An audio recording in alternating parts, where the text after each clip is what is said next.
Hallo, hallo, Liefke Nijs met Tammo. Goeiedag, hier weer met de directeur van het streektheater Don Quixote, het theater zonder zoolvolk. Geweldig mooi programma weer vanmiddag voor jou. Onze topartiest is er weer, Tammo uit Troiderland. Leest het een beetje van streek, hè? Ik kom soms op me zo niet opdoen. Dan komt zijn vrouw mee een stukje toverlokster. Die wil niet langer hebben. Dan kost je door nou weer in, hè? Slechte invloed, zeg maar. Het is een ouder. Ja. Nou ja, goud, maar hij zal wel komen, hè? Hij kreeg dik betaald, dus... en die komt de grunnige wel. Het wordt weer een geweldig programma vanmiddag. Het is allemaal weer verrassing. Ik zou zeggen, voor nu voor jou. Oh nee, denk ik. Tammo. Goeiedag. Hier weer met Tammo. Ik zal hem wat uitstoten. Ik vorige keer een beetje mislopen. Toen had ik toon van Isaac Eberts. Dat was een Jeude en dat begreep John. Dus ik zal hem opnieuw beginnen met mijn verhaal dat er hem duidelijkheid brengt. John Jodel is 1700 met pastoor metgegaan naar Tirol. Daar was geld te verdienen. Pastoor is als deurlopen naar de paus. Die was een pelgrimstocht. Was een beetje kwaken met de paus. En Tammo Jodel is door hang gebleven met Tirol. Er had wichtje leren kennen Waltraud Edelwijs. Ben ze aan Jodel geweest. En toen hebben ze leutje jodeltjes gekregen. En daar ook weer een Tammo. En weg magie. Allemaal vanuit naar Grootolu. En daar kregen we ruzie in familie. En toen is die Waltraud, die magie, die is nogal vluchtig ertoe gegaan. En die is trouwen gewoon doen met Isaac Eberts. En Isaac Eberts, dat was een Jeude. Dat was een strootmuzikant. En dat begreep John nooit. Hij zegt, ik heb nog nooit van Jeuden. Hij meende dat een boesjeude was. Ik zei, nee. Ik zei, Jeuden, dat ben net zo mensen als Doe en ik. Alleen ze ben wat goochelaar. Ik zeg, in de middeleeuwen deden Jeuden al geld uitleiden tegen ringeten. Nou, dat begreep John. Nou, dat ik na vandaag met werk om John daaruit te leren. Ik zeg, toen ze in het beloofde land ben ze verdreven en hebben zich verspreid over de hele wereld. En waarom zegt John, wel hebben we dat land in beloofd? Ik zeg, nou, daar ben ze toch op eten nog niet over uit. Ik zeg, en Jeuden, die hebben hun eigen gewoontes, hun eigen Jeudenkerk. Ze hebben hun eigen Jeudenkerkhof, ze hebben hun eigen Jeudenschool, hun eigen eten. Ik zeg, wat belangrijker is, ze hebben hun eigen muziek. Er zijn geweldige muzikanten tussen, die maken hun eigen muziek. Onder andere de klezmermuziek. En dat was een beetje hoe zwaar, maar denk ik, 70 is dat weer een beetje voor een dag komt, zeg maar. En daar zal ik even wat van laten horen.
Zo, hier ben ik even weer.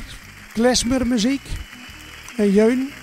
En wat was Isaac Eberts? Die loot dus zich nou de Isaac Offenbach.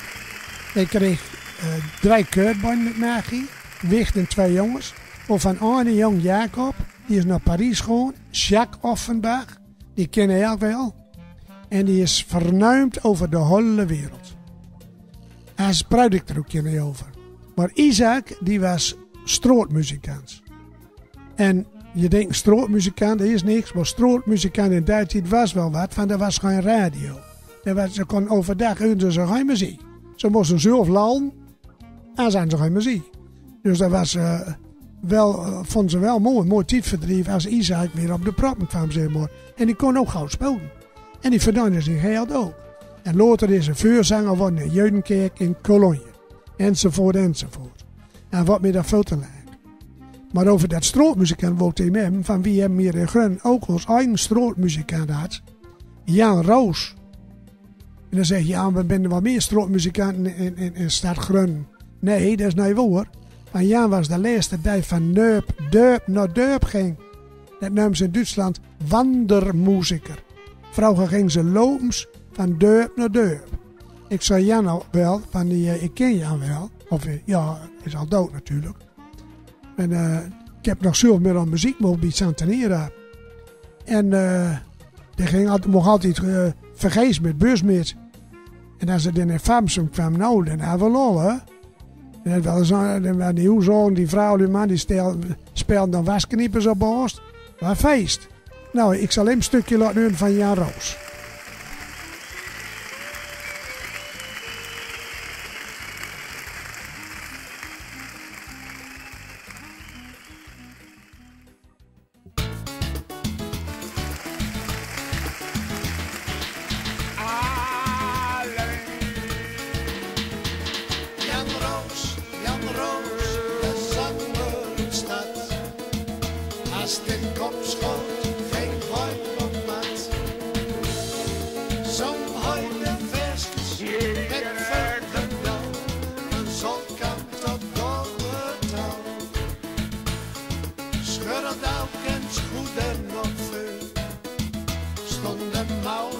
Schoter in de Jan Roos, de